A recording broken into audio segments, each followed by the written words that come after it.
come on!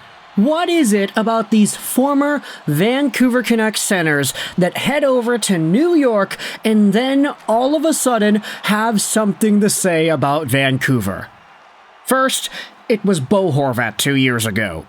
Oh, it's better than Vancouver. I'll tell you that for free. He went out there with the Islanders and made that comment. The Isles Nation, they loved it. They absolutely ate that up. But us Canucks fans here on the West Coast, we were like, okay, what the hell? Bo, why would you say that? Come the F on, brother. And I'll say this. Now that JT Miller, former Vancouver Canucks center and current New York Rangers center, has said something as well, I'm starting to think that maybe there's more than meets the eye here. Now, to be fair, Miller, yes, he did go out there and make some comments about the Vancouver Canucks. He did have a very not-so-subtle dig at the team yesterday. But I will say, even though I am kind of taking the piss out of the situation, just talking about it here, Miller's comments are not as bad as Bo's, at least in my opinion. This show is brought to you by ExpressVPN. Go out there, check out that first link in the description to save some money on your VPN, get some free months, and support this YouTube channel in the process. Let's take a look at what JT Miller said yesterday about being back with the New York Rangers. It's been nice to just be enjoying hockey again, showing up and enjoying work and being in a better place mentally. And one of the top replies says, oh man, how much did it suck in Vancouver if coming to play here was a huge upgrade? Oof. And this is one of those situations where if you take everything at face value and you describe this as the truth, it starts to open up a few talking points.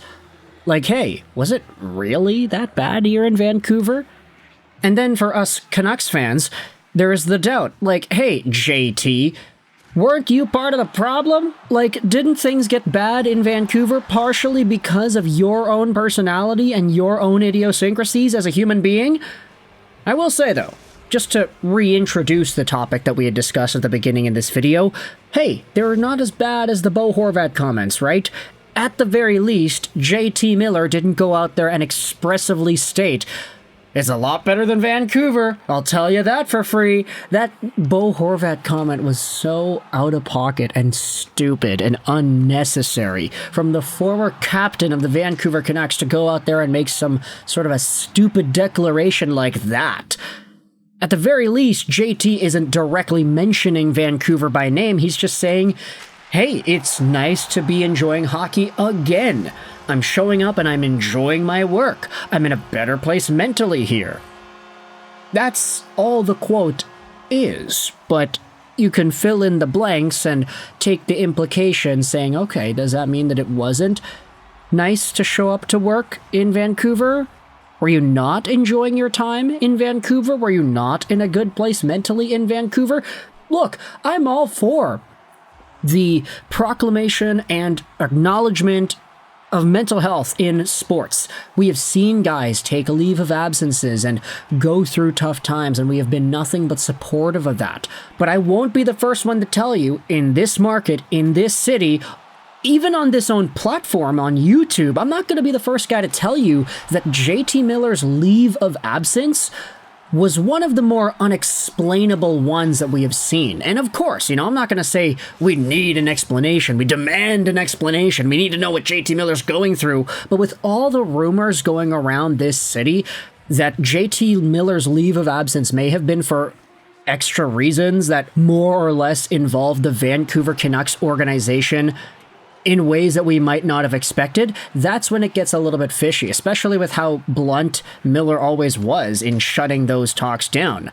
I don't even want to begin to get into the rumors as to why everything might have transpired, or what other dramatic moments might have happened in the Canucks locker room between Miller and Elias Pettersson. But for him to go out there and say in New York media that, yeah, I'm having fun playing hockey again, I'm enjoying my job again, I'm relieved, it's nice here, like, it does kind of rub me the wrong way. Because I start to wonder, like, is there really something more to this Vancouver Canucks roster than we've been led to believe? We saw how improperly Canucks management handled the Brock Besser situation. We saw Elias Pettersson go through a really bad slump. You could debate he's still in it. And a lot of folks going out there and saying that part of the reason he went through it is because he didn't train in the offseason properly enough. And then we have all the other clues that we have been given, like Elliot Friedman saying that the Canucks knew Elias Pettersson needs to get a little bit of a fire going, and they tasked Miller and Hughes to go out there and push him in the right direction. And if JT Miller is given that responsibility, they say, hey, we need you to go out there and motivate this guy Petey to be better. We need you to hold him accountable. You know that JT Miller's not going to back down from that, and you know that Elias Pettersson is not going to take nicely to that. I kind of wonder, like, was that a big portion as to why the JT-Petey relationship soured so much? Was JT so pissed off and annoyed with Pettersson's lack of whatever it was, his lack of effective offensive contribution onto the team, and his lack of confidence, and this and that, and Miller would give him tough love, and Pettersson wouldn't respond, and then everybody would be criticizing both of the players because they weren't performing well, and then Miller's like, yeah, I gotta get out of here. That sentiment builds up, and then he takes a leave of absence, and then he gets traded, and he's like, yeah, I'm happy here in New York. I'm feeling good. It's nice, and it's enjoyable to play this sport again. Was it really that bad in Vancouver? Really? I don't know, man. Like, this is why it's so different than the Bo Horvat thing from 2 years ago. Bo Horvat made offhanded, snarky comments at Vancouver's expense in the most uncalled for way. He was the captain of the team when he got traded.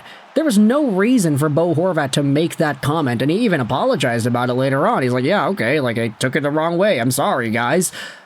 Like, of course, Bo is going to go out there and make some sort of a comment that doesn't make any sense because we know it doesn't make sense. But for JT, because of all the extra context around it, when he goes out there and says he's enjoying playing hockey again, the response from me isn't, oh, what a stupid comment, JT. You had no reason to go out there and say that like it was with Bo.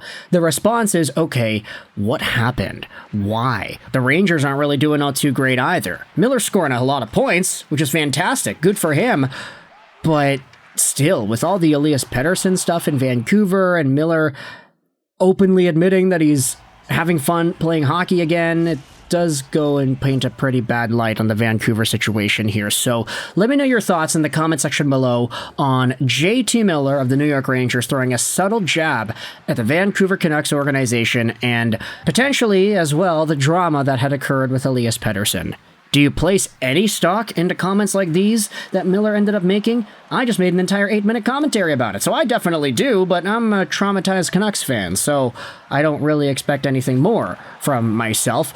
But either way, thoughts in the comment section below about JT Miller and his comments on the Rangers. I was about to say the Canucks. No, they weren't comments on the Canucks, they were comments only about the Rangers, technically. But I hope you enjoyed this video, and bye.